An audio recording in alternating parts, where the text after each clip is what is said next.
India and the Philippines are friends by choice and partners by destiny. From the Indian Ocean to the Pacific, we are united by shared values.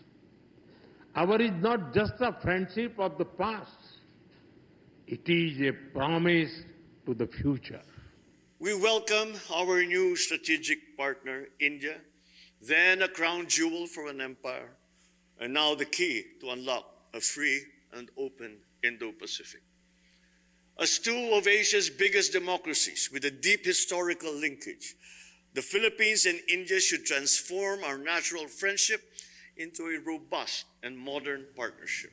Today was the final day of Ferdinand Marcos Jr.'s historic 5-day visit to New Delhi, a natural friend to Manila and partner. But what exactly makes the Indian-Philippine strategic partnership so different? And why does China see this as such a threat? Hello and welcome to Taiwan Talks. I'm Min Kavat. Joining us today are Renato Cruz de Castro, Moffat Taiwan Fellow at National Zhengzhou University, and De La Salle University Department of International Studies Distinguished Professor. Also, Sana Hashmi, Taiwan Asia Exchange Foundation Fellow and former India Ministry of External Affairs Consultant with Southern Division. And finally, we have Roger Liu, National Sun Yat-sen University International Masters Program in Asia Pacific Affairs Assistant Professor. Welcome back to the show, Renato, Sana and Roger. In an exclusive interview with India's First Post's Palki Sharma, President Marcos was asked what plans Philippines had to purchase Indian arms. Watch. Let me be clear, though. We are not girding up for war. We are simply reacting to the challenges that we are facing. Equally importantly is the exercises that we do together, the cross-training that we do together. When I left Manila a couple of days ago, 4 Indian vessels were actually in the South China Sea. I've spoken to the officers and men who operate the BrahMos system, and they say we need more. We are in the process of actually procuring more. Well, so you heard the President confirming reports that the Philippines is in the process of buying more BrahMos. What has the BrahMos missile system come to represent or symbolize between India and the Philippines from the Philippine side? Well, when we decided to acquire the BrahMos around 2018 to 2022, it was primarily seen in terms of boosting our capabilities, given the fact that we have a Navy.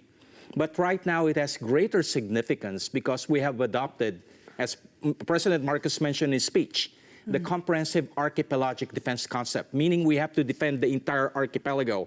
A component of that, of course, is building up our maritime capabilities, but we can only do so much. That budding, evolving maritime capability had to be supported by what we call a land-based anti-access area denial capabilities, where, of course, our Army, our Marines would have the capability to conduct maritime interdiction, along, of course, with the deployment of the U.S. Army Typhoon and the United States Marine Corps Nemesis. How symbolic was that, the two countries coming together? The first time a Philippine president has gone to India in 7 years.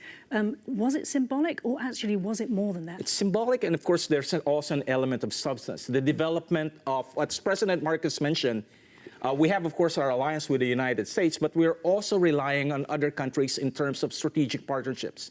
So President Marcos said we now have 5 strategic partners.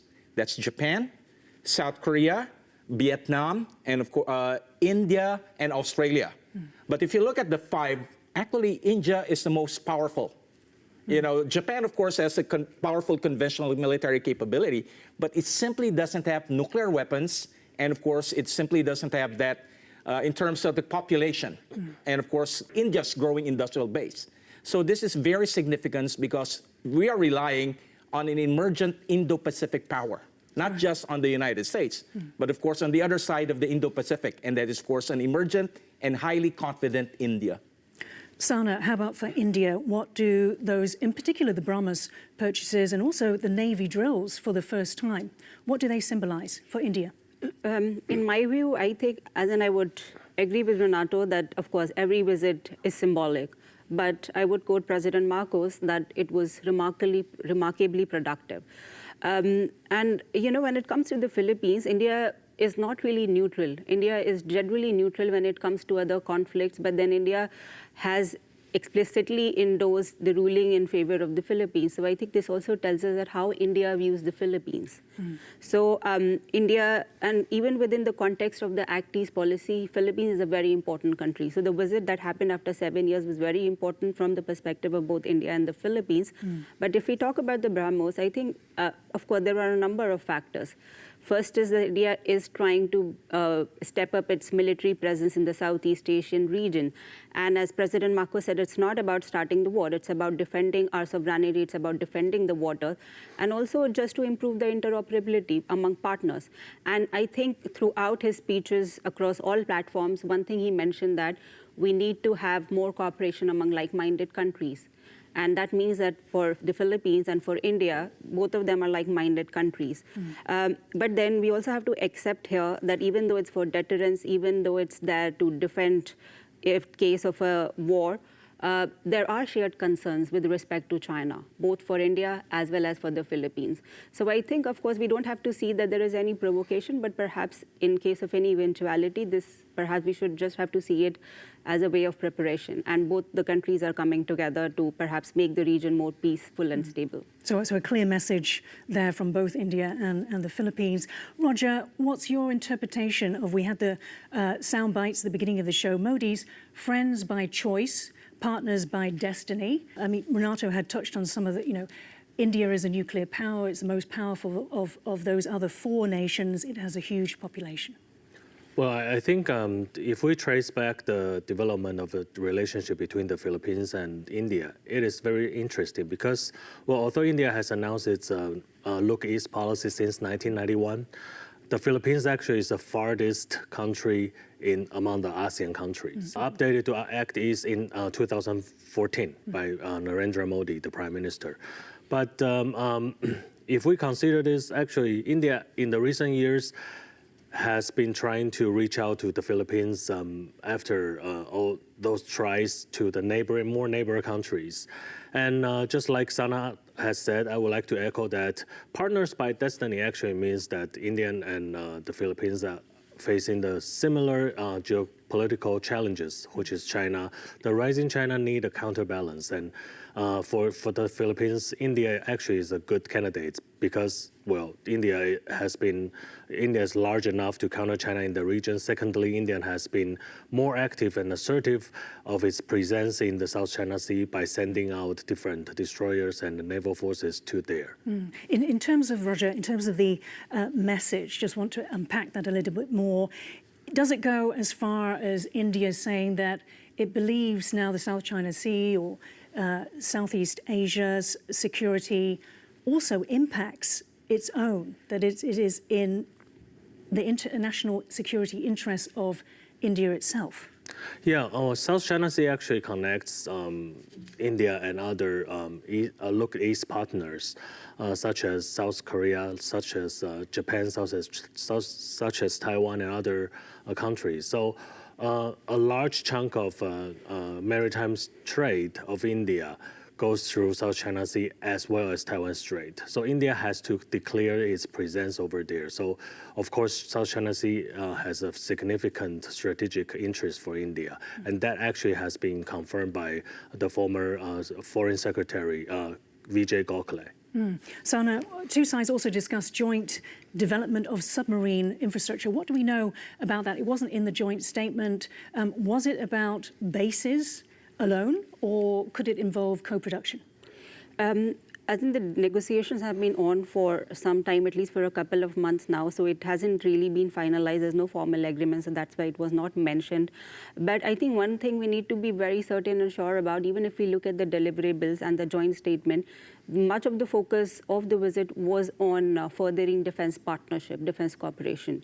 BrahMos, of course, he already mentioned that there are talks about procuring more of BrahMos. But then about naval base, Philippines doesn't really have its own submarine system. and India has its own indigenous submarines as well. So I think one of the benefits, if this comes through, would be that there would be facilities for docking, maintenance, crew training, as well as logistics. In the analysis, there's come up with this theme of that it's low cost for India if they were to construct bases, but high value. Why is that? Why would a foothold in the Philippines benefit India? I think it's also going to give India access to if it has to go further east, and then if there is any contingency, so submarine capable naval base, especially if it's in the Philippines, is going to extend India's presence. So it's just not about South China Sea, it's also about broader Indian Ocean region. So how do you counter Chinese naval presence? As in, I think whatever we are seeing today right now, the rapprochement between India and China, it's of course, it's a part of the process. But the fundamental threats are very much going to be there. And I don't think that any country, including Philippines or India, they have lost this idea that they have to prepare their defenses and they have to fight this common concern that is China. Renato, what do we know from the Philippine side? What do we know about this? And why are submarines and the associated infrastructure so important for the Philippines? This began, of course, even earlier than President Marcos, during the time of former President Rodrigo Duterte, when he told the Philippine Navy, I want you to have submarines. Initially, of course, the Philippine Navy were looking at Russian-made Kilo-class submarine, but Uncle Sam was not very happy about it. Even Japan was not very happy. Then initially looking at South Korean, then initially Japanese. But now India is offering an option, a submarine. Again, if submarine will be on the table, that will not only enhance the Philippines' anti-access area denial capabilities, it would also enhance sea denial capabilities, building up its naval capability, but not in terms of surface competence or sea control, but on sea denial, which again will be very useful for the Philippines in push comes to shove. The marine geography of the Philippines makes submarines very important. There's 7,000, is that 100 correct? islands, and of course, yeah. Islands as we part have still the former submarine silos of the United States Navy at Subic Bay. Right. They're still there. Right. Perhaps they could be activated at some point. Now, China has typically described Indian-Philippine drills as, quote, disrupting regional peace and stability, while its own military carried out patrols in the South China Sea and, together with Russia, practiced hunting and destroying an enemy submarine in the Sea of Japan as part of broader naval drills involving live firing, anti-submarine ships and aircraft. Helicopters, 2 Chinese destroyers and multiple submarines from both countries took part. Meanwhile, also during the Indian-Philippine drill, a series of 5 loud booming explosions were heard from the Philippine island of Palawan. They were later confirmed to have come from a rocket launch in the Chinese province of Hainan. What you see here is a visible condensation trail consistent with rocket exhaust or propulsion. Renato, staying on you. But this wasn't the first time. So what was different about this? Well, the fact that the Filipinos heard the sonic boom and they saw the debris falling.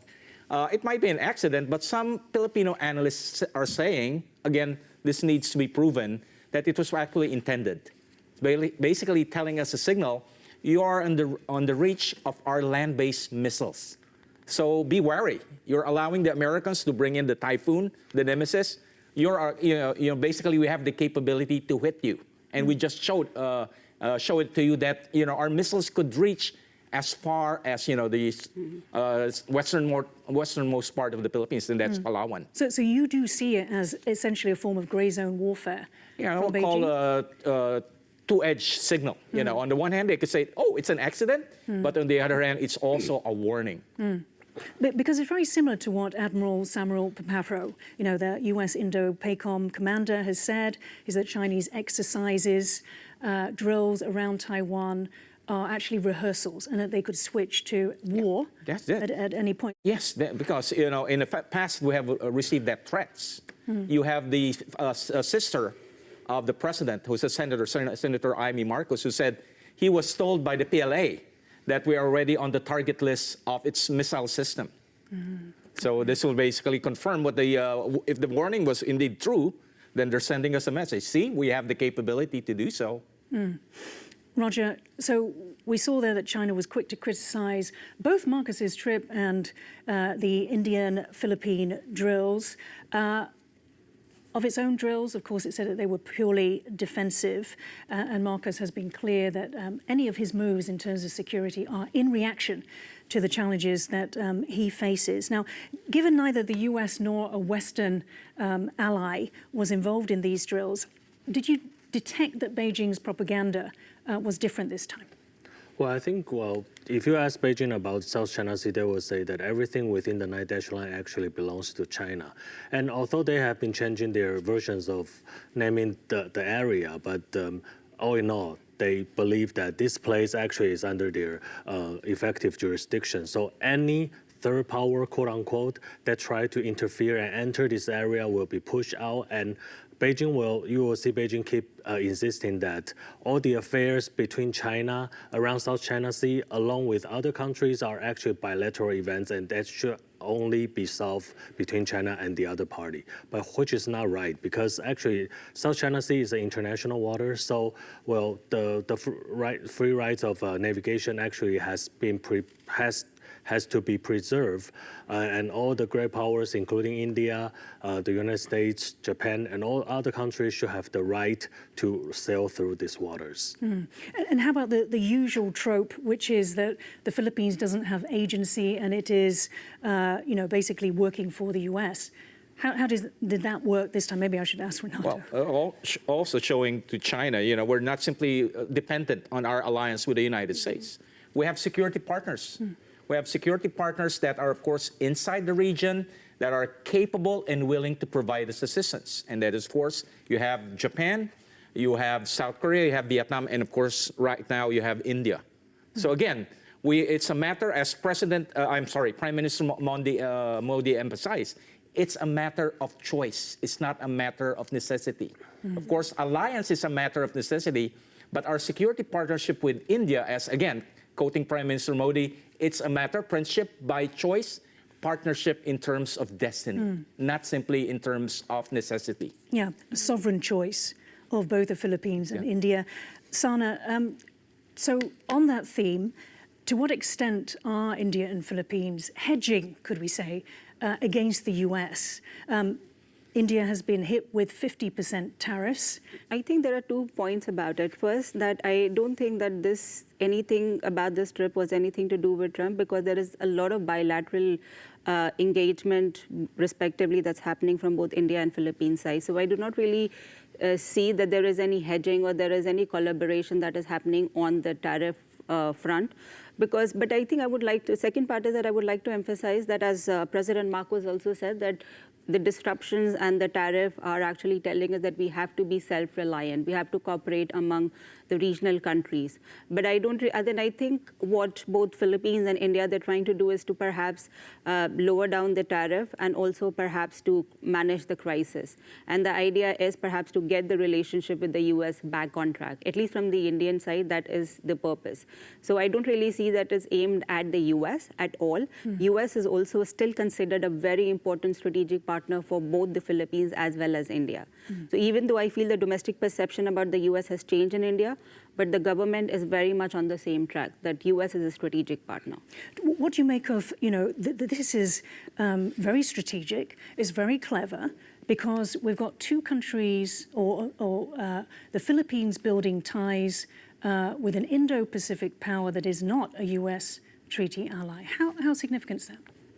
I think we have to see it in its own individual terms, because India has been an important partner for countries such as Indonesia, Philippines, Malaysia, and Vietnam, and of course Singapore. So I don't think that, in fact, if we go back to the Indo-Pacific revival, it was Trump's idea. Trump was the one who revived the Indo-Pacific and even the quadrilateral dialogue. And there were a lot of countries such as Taiwan and the Philippines who were actually looking towards Quad to become a greater security apparatus within the region. So in fact, that was the entire idea, that we as like-minded countries have to come together. And of course, there is also this idea that not all the time the US will be there. Of course, we need US presence in the region. There is no doubt about that. But if US is unable to do it at some point, how do we step up and how do we, as like-minded countries, come together and work towards addressing the shared concern? Roger, on the topic of Quad, it is interesting because India traditionally has had security relationships with Australia and Japan, of course, as well with the US. now the Philippines, this is quite a different, reaching beyond Quad itself. What does it say about Quad? Has Quad changed under Trump 2.0? Well, I think it's yet to be seen because Trump's tariff war actually has just begun. So the impact is yet to be felt. But I think India is doing the right thing by approaching the Philippines, because now India needs to balance between Vietnam and the Philippines, because now Vietnam, known to have its own bamboo diplomacy, now switched to China a little bit. So now India has to, by approaching the Philippines, have to gain something out of that. And I think India is trying to revive its multilateral military exercise institutions in this region, including the ASEAN-Indian maritime exercise, the Milan exercise, and all these bilateral and multilateral things, which is especially important, especially when Donald Trump has been taking unilateral moves, where India will be a stabilizing power in that region by sticking to the idea of multilateralism, which is very important. Renato, what is it about India and the Philippines coming together? I mean, India perhaps joining the Philippines' maritime cooperative activities in the South China Sea, as well as Roger had said, in exercise Milan. You know, essentially, we see the bringing together, the joining of the Indian Ocean, the Pacific Ocean, beyond Quad. So, at least from the perspective of the Philippines, we have always been accommodating Quad. Of course, among the three members of Quad, they're U.S. treaty allies. India is, of course, not a treaty ally of the United States. But by engaging India, establishing a strategic partnership, so again, the Philippines is showing we have, of course, a very cordial, warm relations with Quad. And of course, although Quad was revived during the Trump administration, Quad was actually convened in both instances in Manila. The first one in 2007, then again in 2017. So this is also in a way symbolic. Quad was formed in the Philippines, and now, of course, we have a security partnership, different levels of security partnerships with all members of Quad. And this is also significant in terms also with Taiwan. Because I just attended a conference, two-day conference in Jakarta. It was organized by the Observer Research Foundation, and we were talking about, primarily we were talking about South China Sea. But then I told my Indian colleagues, what about Taiwan? So they started thinking. They said, you haven't factored in Taiwan. When I told them, from the perspective of the Philippines, and this was also emphasized by President Marcos in his interview, we're already factoring the importance of Taiwan. So it's not just a matter of the South China Sea, it's also trying to bring in the Quad, not only in the South China Sea, but also in terms of Taiwan. Okay, let's move to the final question. Modi invited Marcos to India to celebrate 75 years of official ties and the upgrade of the relationship to a strategic partnership. Both leaders spoke of their intertwined histories rooted in centuries-old cultural, trade and civilizational ties. Watch. The Philippines archipelago was touched by the Indosphere. This influence was of the intangible kind. Ideas that seeped into our worldview. A Maranao version of the Ramayana called the Maharaja Lawana, and Sanskrit-derived words that to this day roll off Filipino tongues. Philippines and India, at the very infancy of our statehoods, became two of only 3 Asian nations in San Francisco that labored to establish the United Nations. This journey and vision imbued the pivotal conferences in New Delhi in 1947 and Baguio in 1950 to forge our pan-Asian solidarity. And 5 years later, we converged in Bandung to define the rallying creed of the Global South. Sana, how important is this shared history from the early centuries, through to colonial, anti-colonial, post-independence movement for the two countries' relationship today and in the future? I think it does play an important role because, as I already mentioned, that India has been seen as an important friend, partner. There's no historical baggage. And of course, it has helped in forming what we have today, the present, and it's definitely going to be a partnership or friendship in times to come. But also I want to add something that Philippines has the willingness to defend its territory no matter what it takes, and India has the capability. So when these two countries come together, this is a scenario perhaps where China is the most worried about. So I feel that this is something that is the defining feature of this partnership, and I call it a defining partnership of the Indo Pacific. Roger, I'll give you the final notes. I mean, it was Modi that said, that this was a partnership or a friendship for the future. Well, I think for India to play a leading role in the South-South relationship is especially important, especially amid the rising of China, because we cannot let China to take over the South by itself. And India will be a very important counterweight and provide a different solution to the South countries like the Philippines, like the countries in ASEAN, like the countries in the African countries. And that is especially important. Okay, we'll have to wrap it up there. Thank you so much, Renato, Sana, and Roger, for joining.